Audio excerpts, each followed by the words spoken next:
దేవుని రెక్కల క్రింద ఏముంది? దేవుని రెక్కల కింద ఏముందని చెప్పి దావీదు భక్తుడు దేవుని రెక్కల ఆశ్రయం కోరాడు. బైబిల్ గ్రంథంలో చూసినట్లయితే యెహోవా రెక్కలను గురించి, యెహోవా రెక్కలను గురించి ఎన్నో ఆశీర్వాదకరమైనటువంటి దీవెనలు ఉన్నాయి. అవి పరిశీలన చేద్దాం మనం ఈ రోజున. ఆయన రెక్కల క్రింద ఏముందనేటువంటిది ఒక 5 పాయింట్లు నేను చెప్తాను, చాలా జాగ్రత్తగా వినాలి. ఆయన రెక్కల క్రింద రక్షణ ఉంది, ఆయన రెక్కల క్రింద నీడ ఉంది, ఆయన రెక్కల క్రింద ఆశ్రయం ఉన్నది, ఆయన రెక్కల క్రింద ఆరోగ్యం ఉంది, ఆయన రెక్కలు చేర్చుకునేటువంటి రెక్కలు. హల్లెలూయా. నెంబర్ 1, ఆయన రెక్కల క్రింద రక్షణ ఉన్నది. రూతు గ్రంథం 2:12 మనం చూడవచ్చు. యెహోవా నీవు చేసిన దానికి ప్రతిఫలం ఇచ్చును, ఇశ్రాయేలు దేవుడైన యెహోవా రెక్కల క్రింద సురక్షితంగా ఉన్నట్లు నీవు వచ్చితివి. రూతు 2:12 ఆయన రెక్కలు సురక్షితమైనటువంటి రెక్కలు. బోయజు రెక్కల క్రింద రక్షణ కలుగుతుందని చెప్పి రూతు ఆ పొలంలోకి వచ్చింది. కానీ బోయాజు రెక్కలు, యెహోవా రెక్కలు సురక్షితమైనటువంటి రెక్కలు. బోయాజు రెక్కల కంటే యెహోవా రెక్కలు సురక్షితమైనటువంటి రెక్కలు. వింటున్నారా ప్రియులరా? మనం కోడి పిల్లలను గమనిస్తూ ఉంటుంటాం. నా చిన్నతనంలో కూడా నేను కోళ్ళు పెంచేటువంటి వాడిని. చాలా కోళ్ళు ఉండేటువంటి మా ఇంట్లోనూ. పగటిపూట తల్లి కూడా ఏం చేస్తుందంటే పిల్లలకు ఆహార సేకరణ ఎలా చేస్తూ ఉంటుందో మనం కన్నులారా చూడగలుగుతాం. ఎప్పుడైనా గద్ద వస్తే తన పిల్లలను ఎగరేసుకుపోతుందేమని చెప్పి భయంతో, ప్రేమతో తల్లి కోడి తన పిల్లలను రెక్కల క్రిందకు చేర్చుకునేది. మన వెంటనే కోడి పిల్లలన్నీ తల్లి రెక్కల కింద వచ్చేస్తుంది. కోడి కంటే పిల్లలు గమనించాలి, ఆ కోడికి అంత భద్రత అంత ఉన్నది.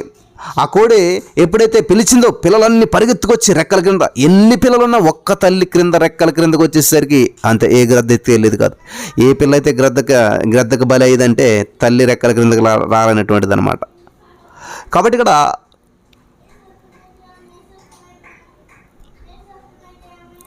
గమనించారా, ఆ కోడి రెక్కల క్రిందకు వచ్చిన పిల్లలన్నీ సేఫ్. కోడి కంటే మన ప్రభువైన యేసుక్రీస్తు ప్రభువారు శ్రేష్టమైనటువంటి వాడు. ఆయన రెక్కల క్రింద మనకు రక్షణ. ఆయన రెక్కల క్రిందకు రాగలిగితే ఎవ్వరూ నిన్నేమీ చేయలేరు. హల్లెలూయా. నెక్స్ట్ 2వ విషయం మనం గమనించినట్లయితే ఆయన రెక్కల క్రింద నీడ. నన్ను కరుణించుము దేవా, నన్ను కరుణించుము, నేను నీ శరణు జొచ్చి ఉన్నాను. ఈ ఆపదలు తొలగిపో వరకు నీ రెక్కల నీడను శరణు జొచ్చి ఉన్నాను. కీర్తన గ్రంథం 57:1 ఇది దావీదు గుహకు పారిపోయినప్పుడు రాసినటువంటి కీర్తన. మొదటి సమూయేలు గ్రంథంలో 2 పర్యాయాలు ఇలాంటి సంభవాలు సంభవించాయి, కనిపిస్తాయి మనకి. ఈ 2 కూడా అపాయ సమయాలే. అయితే అమిత శక్తివంతుడైనటువంటి దేవుడి నీడలో ఉన్నటువంటి వాడికి అపాయం ఏముంటుంది చెప్పండి?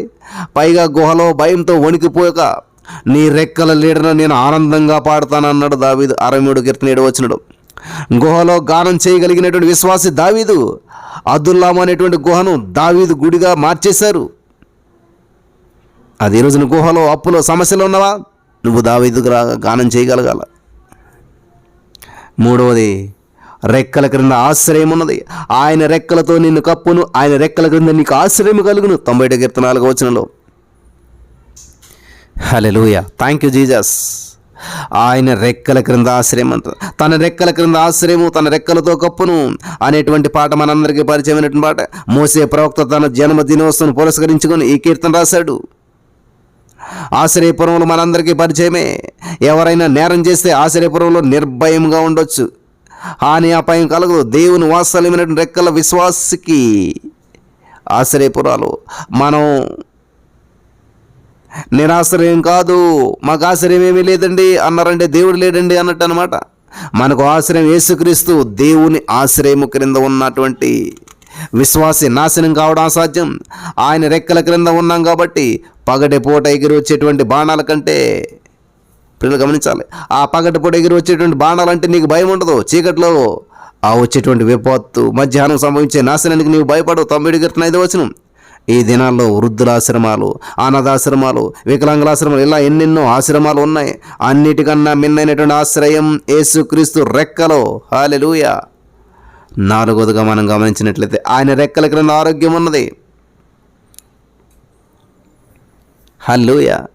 అయితే నా నామమందు భయభక్తులు గలవారు మీకు నీతి సూర్యుడు ఉదయించును, అతని రెక్కల ఆరోగ్యం కలుగజేయును. గనుక మీరు బయలుదేరి క్రొవ్విన దూడల గొంతులు వేయినట్లు గంతులు వేయుదురు.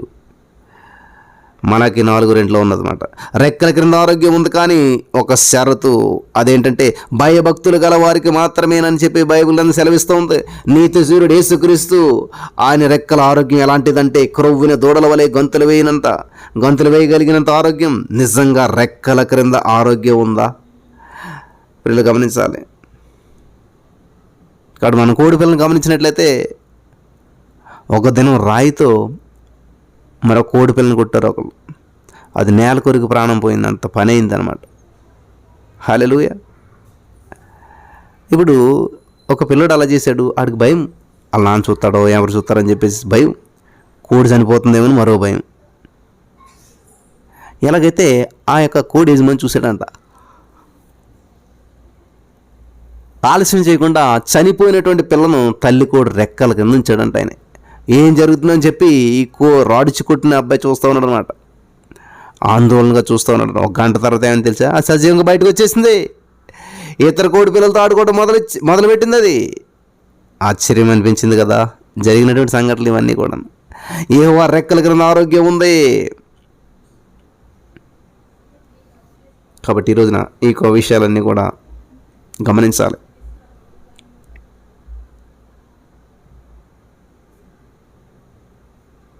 రెక్కల క్రింద వెచ్చదనం, ఆరోగ్యం, ఆనందం ఇవన్నీ ఉన్నాయి.